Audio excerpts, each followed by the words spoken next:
د بل ملګري پوښتنه کړې ده چې که چېرته څوک د لاس څخه استفاده وکړي غسل په ځان پرې واجبېږي او که نه، او دا کار خو به څه ګناه نه لري.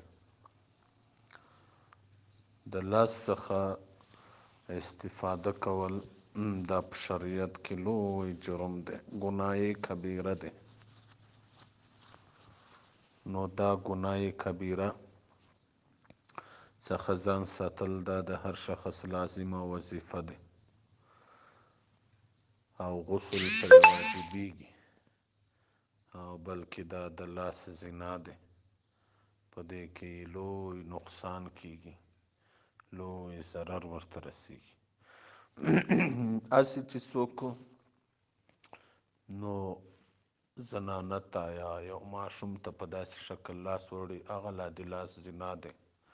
او دا چې خپل شهوات د لاس نه پر کوي، دا ډیره خطرناکه زنا دی، د لاس په زنا وکړي نو دا خطرناکه زنا دی. او بل دا دی چې لس وارې کوروالي سره دومره طاقت د انسان نه خارجېږي لکه یو ځل په لاس باندې. دا د انسان دپاره ډیر ضرر نقصان کوي. یو خو د طاقت او قوت کموي، بل دغه اله چې دی دا ذکر په دې کې دوه شیان پیدا کوي، یو یې لنډوي او بل یې نری کوي.